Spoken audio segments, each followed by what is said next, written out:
നല്ലോണം മസാലയൊക്കെ ഇട്ടിട്ട് കപ്പ ബിരിയാണി ഉണ്ടാക്കി നോക്കാം. അതിനായിട്ട് കപ്പയും വേണം ബീഫും വേണം. അത് ഇച്ചിരി എല്ലോട് കൂടിയൊരു ബീഫ് വേണം കേട്ടോ. അപ്പോൾ ഞാൻ ഇച്ചിരി എല്ലോട് കൂടി നെയ്യൊക്കെ കേട്ടോ കാണുന്നത്, ആ മഞ്ഞ കളറിൽ കാണുന്നത് നല്ല നെയ്യാണേ. അപ്പോൾ എല്ലോട് കൂടിയ 1 കിലോ അടുക്കെ ബീഫുണ്ട്. അത് നല്ലോണം കഴുകി വാരി വെച്ചേക്കണേനെ. അതിനകത്തേക്ക് പച്ചമുളക്, ഇഞ്ചി, വേപ്പില, വെളുത്തുള്ളിയും ഇഞ്ചിയും ചതച്ചതാണ്, വേപ്പിലയും പച്ചമുളകും ഒരു ചെറിയ സവാള അരിഞ്ഞതും കൂടി ഇട്ടിട്ട് ഒരു സ്പൂണോളം കുരുമുളക് പൊടി, 1/4 സ്പൂണോളം ഗരം മസാലയും ആവശ്യത്തിനുള്ള ഉപ്പും കുറച്ച് മഞ്ഞൾപ്പൊടി, കുറച്ച് വെളിച്ചെണ്ണ കൂടി ഇട്ട് തിരുമ്മിക്കൂട്ടി കുറച്ച് നേരം വെച്ചായിരുന്നു. അത് കുക്കറിലോട്ട് ഇട്ടിട്ട് ആവശ്യത്തിനുള്ള വെള്ളവും കൂടി ഒഴിച്ച്, ഞാനൊരു സ്പൂൺ ഇടണമെന്ന് വെച്ച് കഴിഞ്ഞാൽ തെറിച്ച് പോകാതിരിക്കാനാണ്. അതും കൂടി ഇട്ട് കുക്കറിൽ ഒരു 8 വിസിലെങ്കിലും ഒഴിക്കുക. ആ സമയത്ത് കപ്പ നന്നാക്കി വെച്ചേക്കാം. ഞാനൊരു 2 വലിയ കഷ്ണം കപ്പയാണ് എടുത്തേക്കുന്നത്. ആദ്യം കുറച്ച് വെള്ളത്തിൽ തിളച്ച് കഴിയുമ്പോൾ ആ വെള്ളം മാറ്റിയിട്ട് പിന്നെയും വെള്ളം ഒഴിച്ചിട്ടാണ് ഞാനിവിടെ കപ്പ വേവിക്കുന്നത്. എന്നിട്ട് ലാസ്റ്റ് വെന്ത് വരുമ്പോഴേക്കാളും ഉപ്പിട്ടിട്ട് ലാസ്റ്റ് ഊറ്റിയെടുക്കുന്നത്.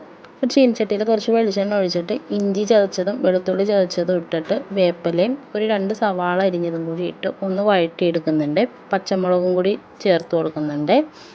ഇച്ചിരി സ്പൈസി ആയിരിക്കും, ഇച്ചിരി എരിവ് ഉണ്ടാവണേ. എന്നിട്ട് വഴന്ന് വരുമ്പോൾ മല്ലിപ്പൊടി 2 സ്പൂൺ മല്ലിപ്പൊടി ഞാൻ ചേർത്ത് കൊടുക്കുന്നുണ്ട്. 1/2 സ്പൂൺ ഗരം മസാല, 1 സ്പൂണോളം കുരുമുളക് പൊടി, 1/4 സ്പൂണോളം കാശ്മീരി ചില്ലിയാണ് കേട്ടോ മഞ്ഞൾപ്പൊടി, 1/2 സ്പൂൺ മഞ്ഞൾപ്പൊടിയും കൂടി ചേർത്ത് കൊടുക്കുന്നുണ്ട്. എന്നിട്ട് നല്ലോണം ആ പച്ചമണം മാറുന്നത്രയും വഴറ്റിയെടുക്കുന്നുണ്ട്. ആ ബീഫിൽ ഇച്ചിരി നെയ്യുണ്ട്, അപ്പോൾ അതുകൊണ്ടാണ് അധികം വെളിച്ചെണ്ണ ഒഴിക്കാത്തത്. എന്നിട്ട് നമ്മൾ ഉപ്പിൽ വേവിച്ച ബീഫും കൂടി അതിനകത്തോട്ട് ഇടുക.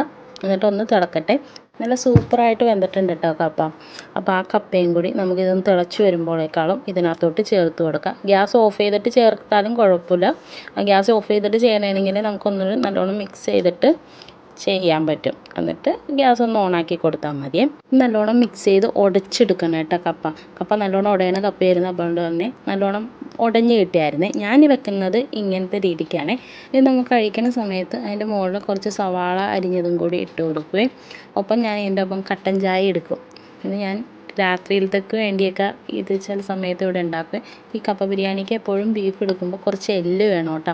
കടിക്കാൻ പറ്റണ എല്ലല്ലേ, നമുക്ക് ചവച്ച് കഴിക്കാൻ പറ്റുന്ന രീതിയിലുള്ള എല്ല് വേണേ. ഇന്നത്തെ ഈ റെസിപ്പി എല്ലാവർക്കും ഇഷ്ടമെങ്കിൽ ഒന്ന് ട്രൈ ചെയ്ത് നോക്കണേ. ബീഫൊക്കെ വാങ്ങുമ്പോൾ ഇങ്ങനെ ഒന്ന് ട്രൈ ചെയ്ത് കഴിഞ്ഞാൽ ഒരു വെറൈറ്റി അല്ലേ. ഒന്ന് ട്രൈ ചെയ്ത് നോക്കണേ. ഈ റെസിപ്പി ഇഷ്ടമെങ്കിൽ ഒന്ന് കമൻറ്റ് ചെയ്യാൻ മറക്കല്ലേ.